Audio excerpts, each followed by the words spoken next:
Hello and welcome and namaste from New Delhi. You're watching DD India. I'm Gautam Roy. This is Express News, the show where we bring you the day's top 100 developments from the country and the world in under 30 minutes. Here goes. The winter session of the Indian Parliament has commenced. The session will continue till the 19th of December with 15 sittings planned over 19 days.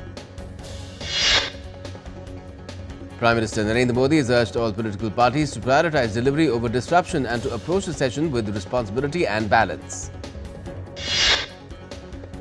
The PM also urged to keep negativity within limits and focus attention on building the nation. Prime Minister Modi said that he was willing to offer tips on bringing positivity into politics and urged opposition to look beyond electoral setbacks. The PM also said that new generation of young members of parliament must be given opportunities. The House should benefit from their experiences, and through this, the House and nation should also gain from their fresh perspective. The PM also extended a warm welcome to the newly appointed Rajya Sabha chairperson C.P. Radhakrishnan. Prime Minister Modi said that the upper house would benefit from Radhakrishnan's experience and leadership. Lok Sabha passed the Manipur Goods and Services Tax Second Amendment Bill 2025. This bill replaces the earlier ordinance bill, ensuring that the state's GST regulations are synchronized with CGST amendments. Finance Minister Nirmala Sitharaman has introduced the Central Excise Amendment Bill 2025.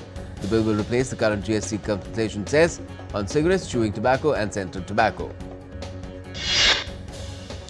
The FM also introduced the Health Security Say National Security Cess Bill 2025 in the Lok Sabha. The bill will augment the resources for meeting expenditure on national security and for public health. The first session of the newly elected Bihar Legislative Assembly also began today. Bihar Chief Minister Nitish Kumar, Deputy CMs Samrat Chaudhary and Vijay Kumar Sinha attended the session. President Draupadi Murmu has attended the convocation ceremony of the Footwear Design and Development Institute in New Delhi on Monday as the chief guest, with the event taking place at Dr. Ambedkar International Centre. External Affairs Minister Dr. S. Jaishankar stressed on strengthening biosecurity for the Global South as India hosts the 50th Biological Weapons Convention Anniversary Conference in New Delhi today. Addressing the event, Dr. Jaishankar said India emphasizes the need for Global South to shape BWC's direction and underscores its sustained commitment and strengths in health and bioscience sectors. In connection with the Delhi car blast case, a National Investigation Agency has searched accused Shaheen Shahid's residence in Lucknow. A joint team from all three agencies is conducting searches to gather evidence. The NIA is also conducting raids in Jammu and Kashmir's Pulwama in the Delhi car blast case. Investigating agencies are trying to find out how the links of this entire network are connected from Lucknow to Delhi and Jammu and Kashmir. Al-Falah Group chairperson Jawad Ahmed Siddiqui was produced before the Saket court in New Delhi. The court has remanded him to 14 days of judicial custody. Information and Broadcasting Secretary Sanjay Jaju has opened the 12th CII Big Picture Summit. The summit highlights the pivotal role of media and entertainment in human civilization and India's economic future. The 10th edition of the India-Indonesia Joint Special Forces exercise Garuda Shakti will be conducted at the Special Forces Training School, Baklo in Himachal Pradesh from the 3rd to the 12th of this month. Delhi's Indira Gandhi International Airport has become the first airport in the country to achieve water positive status. More than 625 rainwater harvesting structures have been installed across the airport. India's Border Security Force or BSF is celebrating its Raising Day, honouring the world's largest border guarding force. Prime Minister Modi, Home Minister Amit Shah have extended their greetings to all personnel. Indian equity indices declined from record highs with Nifty ending at 26,181 on Monday. The BSE Sensex ended down 49.39 points at 85,657. The index experienced volatility during the day, reaching a new record high of 86,159 in early trade. The Indian rupee fell to a new record low of 89.79 against the US dollar on Monday. India's gross GST collections for the month of November stood at 170,276 crore Indian rupees, up 0.7% year-on-year, driven by lower GST rates and increased compliance. Silver jumped to a record, reinforcing a gain of nearly 6% in previous session. The precious metal rose as much as 1.4% to $57.29 in the spot market, surpassing a peak struck on Friday. Spot gold prices hovered around $4,239 an ounce for 24-carat purity on the 1st of December. In the domestic market, gold futures on the MCX rose 0.84% to 130,560 rupees for 10 grams. Major Asian stocks fell on Monday. Japan's Nikkei sank 1.9% to 49,303 as the yen strengthened on expectations of the Bank of Japan lifting interest rates this month.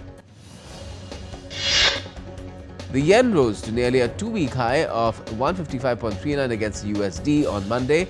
This rise comes after Bank of Japan Governor Kazuo Ueda indicated that the central bank might raise interest rates this month. In the broader market, the dollar eased as investors braced for a pivotal month, which could bring the Fed's final rate cut of the year and the confirmation of a dovish succession to Chair Jerome Powell. Bitcoin fell back below $90,000 on Monday, extending losses after its steepest monthly decline since the 2021 crypto crash, as renewed risk aversion drove investors out of stocks and digital assets.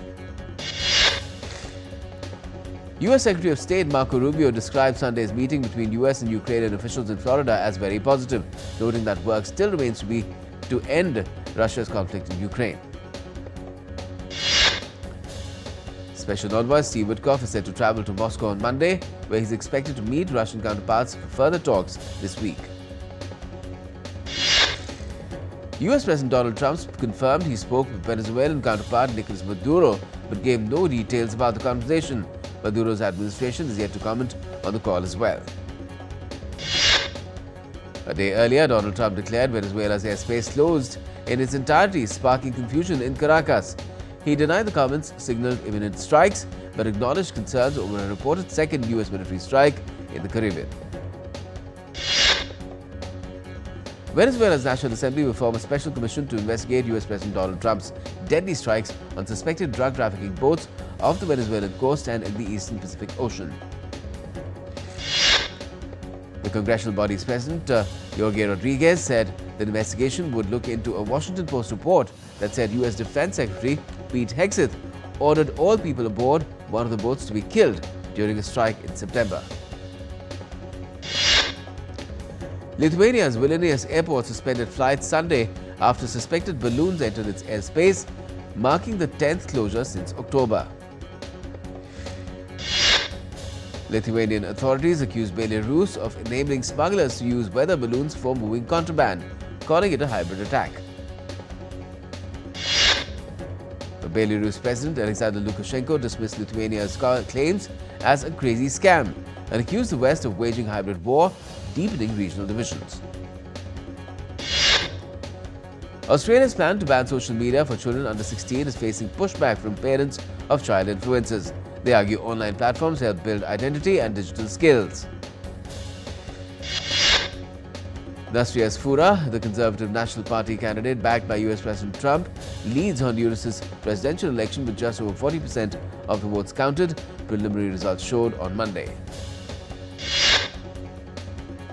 Polling stations in Honduras closed on Sunday evening as voters and electoral observers denounced officials for turning away citizens still waiting to vote in a tightly contested presidential race.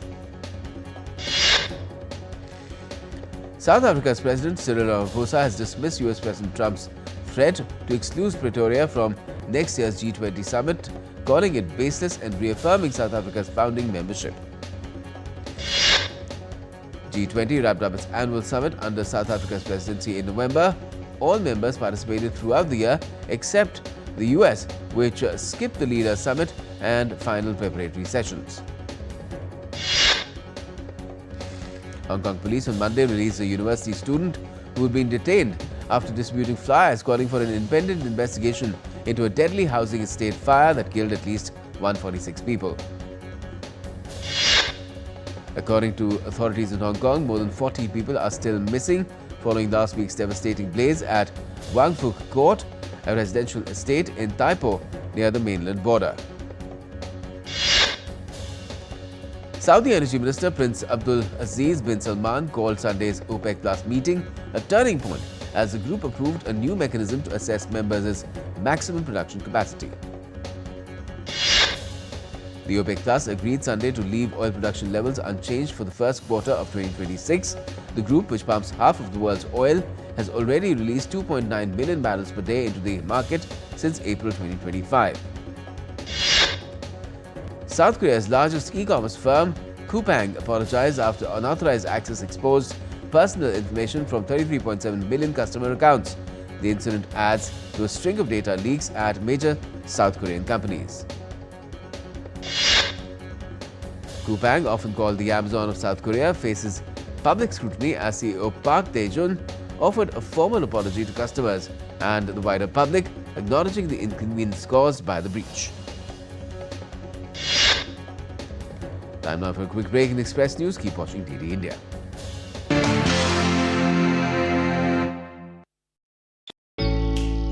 Jharkhand will mesmerize you with majestic nature, rich heritage and colorful culture. Hello. Johar. It fits perfectly. Thank you. Full workout हो गया. Ready?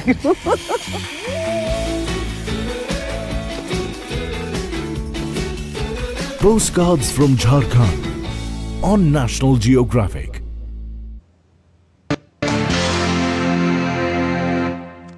Welcome back. You're watching Express News on DD India. Let's carry on.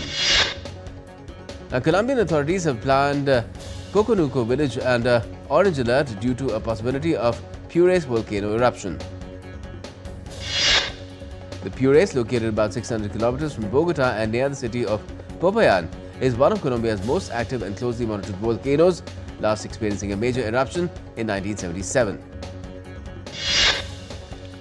Sri Lanka is reeling from one of its deadliest natural disasters in recent years, as the death toll from Cyclone Ditwa has climbed to 334, with 370 people still missing. Cyclone Ditwa, which struck Sri Lanka in late November, triggered catastrophic flooding and landslides across all 25 districts.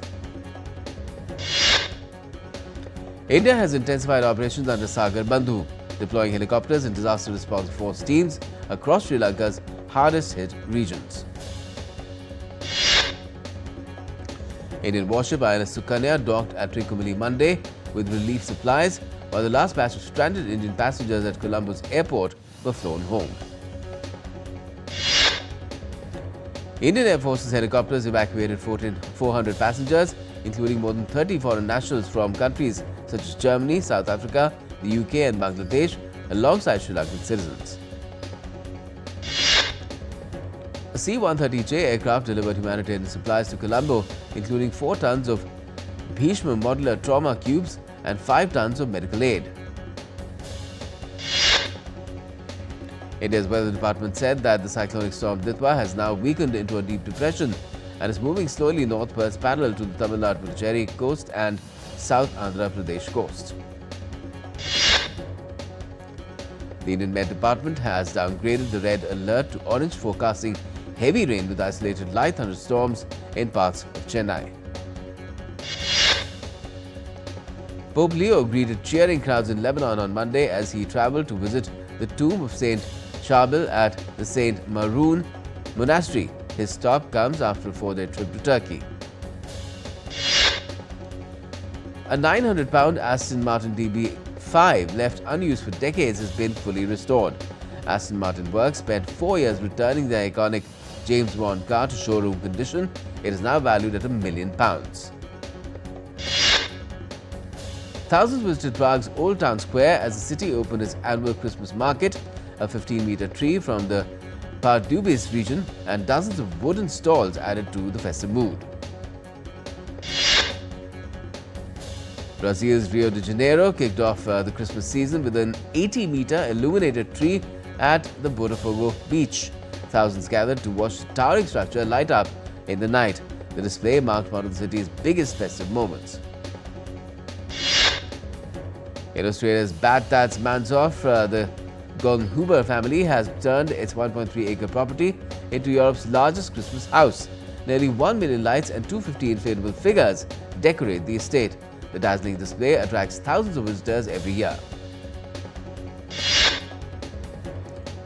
The French village of Richelieu is expecting nearly 500,000 visitors this Christmas season. Known for its fairy tale streets, the town faces pressure to balance tourism with preserving its charm.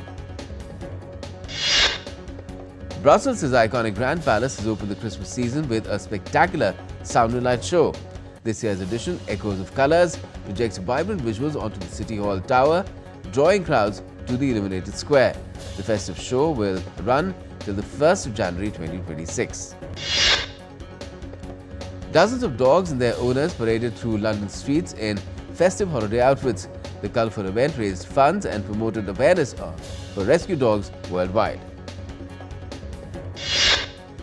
In Japan, Tokyo's Imperial Palace opened its Inuidori Street to the public for 9 days. Visitors enjoyed autumn foliage along the 600-metre avenue lined with 17 maple trees. Families and tourists captured the vibrant colours. Britain's first vegan restaurant to earn a Michelin star, Plates, marked a major milestone earlier this year. The recognition signals a shift in how chefs and critics value vegetables and plant-based cooking. A rare magnum of Dom Perignon 1961 served to Lady Diana and Prince Charles's 1981 wedding is heading to an auction. The bottle will be offered on the 11th of December in Denmark. Collectors consider it one of the most historic champagnes to go under the hammer. A newly discovered painting by 17th century Flemish artist Peter Paul Rubens sold for €2.3 million at a Marseille auction. Titled Christ on Cross, it depicts Jesus on the cross with Calvary and Jerusalem in the background. Vietnam's Tuyen Quang province opened the Buckwheat Flower Festival on Saturday alongside a ceremony celebrating new tourism titles earned this year. The event featured an art program called Land of Blooming Rocks, honouring local culture and heritage. India's northeastern state of Nagaland is hosting the Hornbill Festival from Monday at the Kisama Heritage Village. The festival brings the vibrant cultural events, attracting visitors from around the world. The festival is also known as India's largest music festival, bringing together artists and tribes for a lively cultural showcase. The event promotes inter-tribal exchange and colourful performances. In more entertainment, Zootopia 2 film earned an estimated $556 million in global tickets. The animated sequel continues its strong worldwide momentum. British director Harry Lighton's debut feature, Pillion, won the top prize at the British Independent Film Awards in London. The event also showcased film My Father's Shadow, which led with 12 nominations. British-Nigerian filmmaker Akinnola Davies Jr. was awarded Best Director. Two-time Oscar nominee Emily Watson received the 2025 Richard Harris Award for her contributions to cinema. Sentimental value film directed by Joaquin Trias won the award for Best International Independent Film. The Norwegian comedy drama earned praise for its storytelling and performances. Ahead of the 54th UAE National Day, A.R. Rahman unveiled his musical tribute, Jamal Al-Ittihad, at the Sheikh Zayed Festival in Abu Dhabi. Tere Ishq Mein saw 10.03% growth on Saturday, marking another solid day at the box office. The film is expected to close its opening weekend at around 50 crore Indian rupees. The makers of Border 2 have unveiled Punjabi singer-actor Diljit Dosanjh's first look from the film. The star-studded movie featuring Bollywood actor Sunny Deol and Varun Dhawan is set to release on the 23rd of January next year. The makers of V. Shantarao unveiled Bollywood actor Siddhant Chaturvedi's first look as a legendary filmmaker. The biopic captures V. Shantarao's life, legacy and the impact on Indian cinema. Tumbar writer-director Rahi Anil Barve returns with his second film, Maya Sabha, The Hall of Illusion. The film is set to release on the 16th of January next year.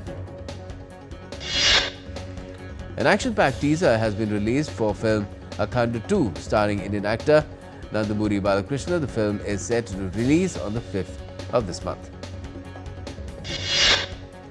In sports, top-seeded Indian duo of Teresa Jolly and Gayatri Gopichand outwitted the Japanese pair 17-21, 21-13 and 21-15 in the women's doubles final of the Syed Modi International Badminton Tournament. However, Indian shuttler Kidambi Shrikant lost the men's singles final 21-16, 8-21 and 22-20 to Jason Gunawan. Virat Kohli's record-extending century powered India to a 17-run win over South Africa in the first one-day international at Ranchi. Kohli ruled out any possibility of returning to Test or T20 internationals, but said he felt as prepared as ever to continue playing in the 50-over format. New Zealand batting star Kane Williamson has returned to the Test arena for the first time in a year to bolster the hosts' lineup in the first Test against the West Indies beginning Tuesday. The Indian hockey team bagged a silver medal after losing 1-0 to Belgium in the final of the Sultan Azlan Shah Cup in Malaysia. India is set to witness a historic moment in sports as the Indian Pickleball League 2025 makes its debut in New Delhi. World Athletics has crowned Swedish pole vault star Armand Duplantis Athlete of the Year in Monaco as he set 4 records this year. US track sensation Sydney McLaughlin-Levrone was named Athlete of the Year female by World Athletics. Max Verstappen won the Qatar Grand Prix to set up a title showdown with the McLaren duo Lando Norris and Oscar Piastri at the final race of the season in Abu Dhabi. Liverpool snapped a woeful run of form with a much-needed 2-0 win at West Ham United. Liverpool had endured their worst spell in over 70 years, losing 9 of their previous 12 games. 10-man Chelsea held Arsenal to a 1-1 draw in high-octane top-of-the-table London derby. Real Madrid were held to a third consecutive La Liga draw in a 1-1 tie at Girona, allowing Barcelona to retain pole position. Spanish woman midfielder Atiana Bonmati has been ruled out of the Nations League final after fracturing her leg during a training session. And thousands of Flamengo fans poured into the streets of Rio de Janeiro to celebrate the team's 4th Copa Libertadores title as players and coaching staff paraded through the city. Well, that's it as of the moment as far as Express News go, but all the latest news right here on DD India. Stay with us.